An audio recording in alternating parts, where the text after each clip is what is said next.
see Vrabel talking to the DBs there as they wait to see Marcus Mariota perform in his third preseason game. Numbers pretty good so far. The ones have been in for 3 drives, and those 3 drives have produced 2 touchdowns. What I think they would like to see out of him today, I haven't heard anyone express it, but I think they'd love to see a couple of shots downfield where he connects with his wide receivers. Most of his passes have been short that have turned into long gains. Lined up in the I formation. Derrick Henry, fake the handoff to him. First pass, first completion of the game. That is over the middle to Tajaé Sharpe. Maybe I'm thinking along with Matt LaFleur a little bit there, because that's what they came right out with. A little play action, throw it right down the middle, and he sticks it right on Tajaé Sharpe. Nice job coming up and making the tackle there by number 21, Sean Davis. But it's a well-thrown football and the initial first down of the game for the Tennessee Titans. Good way to start for this Titans offense.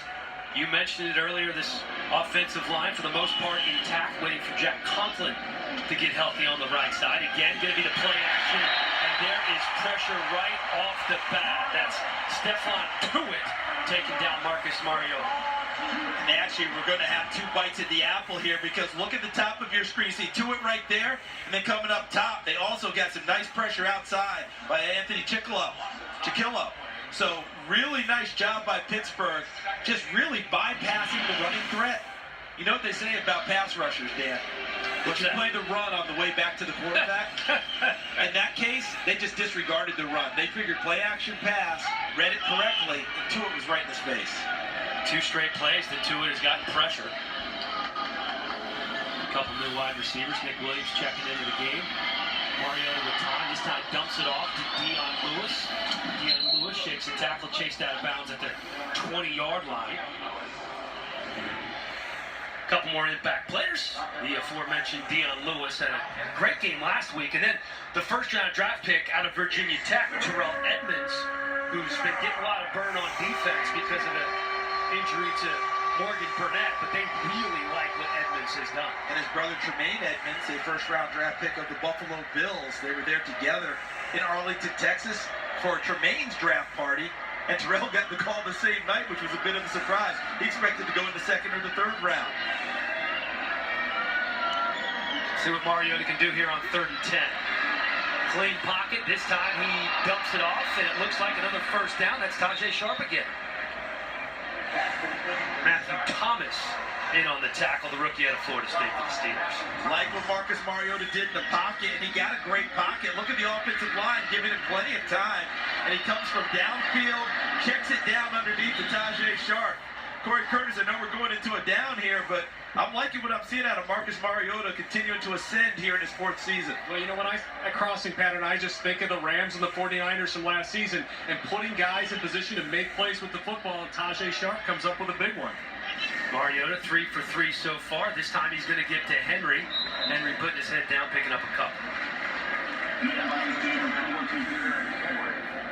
Taken down by John Bostic. They're still trying to find a replacement on defense for Ryan Shazier, and he was just so good. Such a big part of this defense. Still a big part of this program here. He's here nearly every day. Truly a big part of the NFL. How about the ovation he got when he walked across the stage in Arlington to announce the pick for the Steelers. See, Mike Vrabel, big defensive coaches, you know what they like? Running games that move people off the line of scrimmage. That is what he is seeking here today. He wants to see that line of scrimmage move for Derrick Henry to run. Well, you can see they have 2 tight ends in the ballgame here on 2nd and 9. And there's Henry again. Bounces off a tackle at the 33. Taken down just shy of the first down by Joe Hayden. Anthony Chickillo also in there on the tackle. Right there, he runs into his own guy and a defender for Pittsburgh. And as you noted, Dan, bounces off. Joe Hayden tries and doesn't get him on the first round, but gets enough ankle to knock him down. And that's a really good job by Derrick Henry, keeping his legs moving, making sure that when he went to the pile, that the play didn't just end right there. You know, Derrick Henry, one of those guys, we saw it last year, right, in the playoffs, gets stronger as the game goes on. Just kind of have to keep feeding the beast in Derrick Henry. Certainly that's what they did at Alabama. And here he is on 3rd and 1. keeping those legs turning. Don't know if he got there. If he got there because of his effort. I really think that you noted it well, Dan. He kept the legs turning, kept moving, kept the pile going. I think he's very close to getting it. Illegal use of hands. Hands to the face, number 94, defense. 5-yard penalty, automatic down. So right here, so he gets piled up, but look at him. You noted it, kept moving, and used that big frame to fall forward to pick up the first down. See, those are the types of runs that help make you great. We always talk about the open field ones, right? The big run against Kansas City in the playoffs last year. But those are the types of runs that keep your offense on the field, keep drives going, and give you opportunities for the bigger runs later. That's what they like so much about him. Certainly the compliment in the backfield and Dion Lewis. Here's Henry again. Up the middle and across the 50-yard line. Taken down by Artie Burns.